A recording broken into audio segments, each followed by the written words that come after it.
Kenalin, nama saya Rahmanda Paramita, NIM V18272 dari Program Studi D3 Teknologi Hasil Pertanian Universitas 11 Maret Surakarta.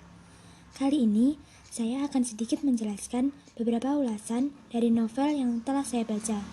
Novel ini berjudul Hati Suhita. Novel Hati Suhita merupakan salah satu novel karya Kilma Anis, sosok penulis yang mengawali karirnya dengan menulis di majalah Susana, Suara Santri As-Saidiyah.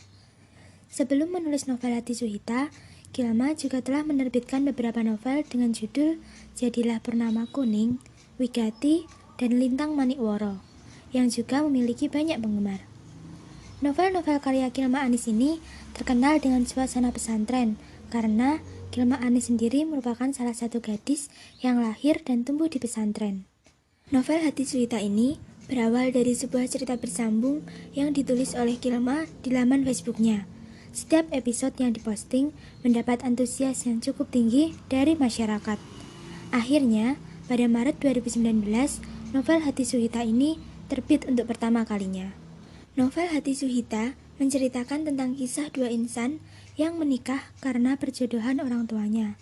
Alina Suhita, perempuan telah darah biru pesantren dengan nenek moyang seorang pelestari ajaran Jawa.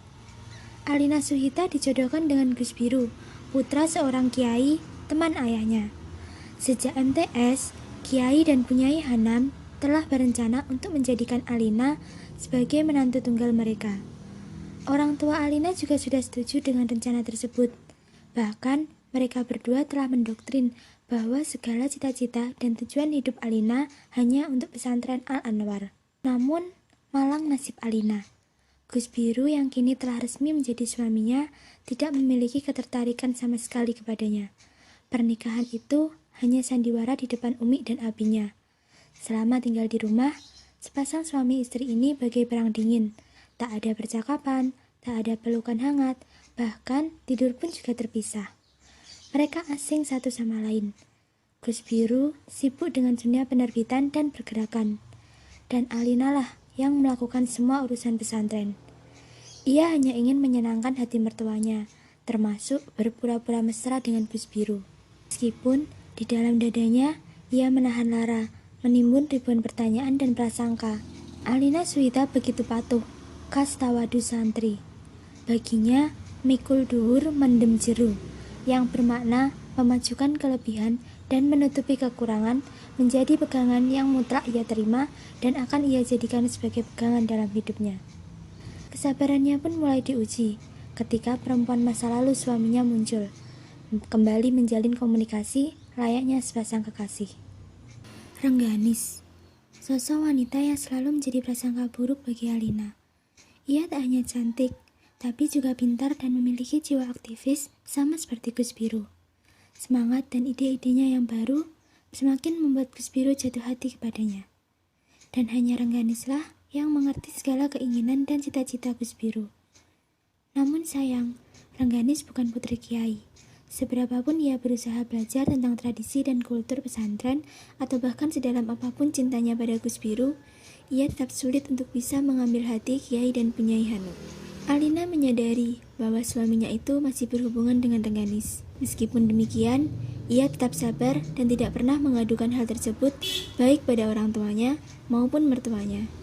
Ia lebih memilih untuk memendam rasa sakit itu sendiri. Alina harus terus berjuang menjalani hari-harinya dengan penuh kesabaran. Ia harus menelan semua getir itu sendirian, merebahkannya di dalam sujud, melantunkannya dalam ayat-ayat suci Al-Quran, dan juga ziarah dan berdoa di tempat orang-orang suci yang telah menginspirasinya. Kini kesabarannya pun mulai membuahkan hasil. Gus Biru yang dulu sama sekali tidak mencintai Alina, kini ia mulai membuka hati kepada Alina Suhita. Ia menyadari betapa kerasnya perjuangan Alina untuk mempertahankan hubungan ini. Kini, hubungan Gus Biru dengan Rengganis telah usai. Ia telah kembali menjadi milik Alina seutuhnya. Mustika Ampal dan Pengabdi Wangsa menjadi ujung dari kisah cinta rumit dan dramatis ini. Banyak sekali keunggulan yang terkandung dalam novel ini, mulai dari covernya yang menggambarkan kesabaran hati sosok wanita yang tidak terbatas dan seluas samudra. Konflik cinta segitiga yang disajikan dengan 3 sudut pandang juga menjadi daya tarik tersendiri. Tokoh yang paling dominan tentunya tetap dari sisi Alina Suhita. Sosok Alina Suhita membawa para pembaca untuk lebih memahami perasaan seorang wanita, khususnya seorang istri. Penggambarannya sangat nyata, sehingga pembaca diajak untuk lebih mengerti tentang urusan hati seorang istri. Namun, di sisi lain, pembaca juga dapat melihat konflik dari sisi biru dan Rengganis.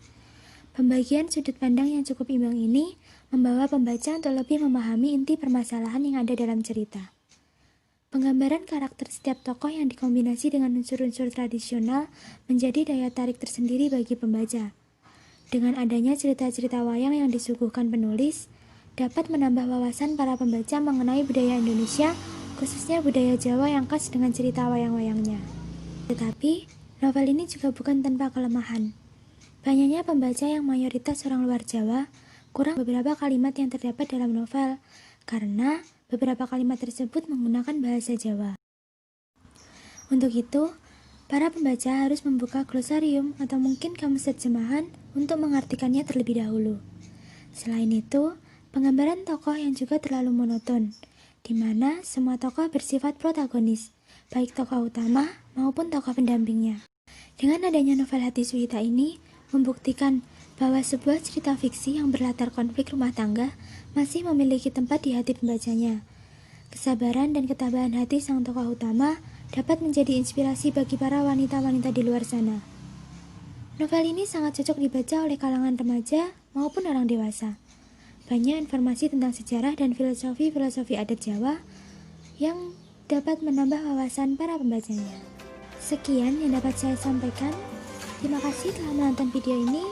Semoga apa yang saya sampaikan dapat bermanfaat. Assalamualaikum warahmatullahi wabarakatuh.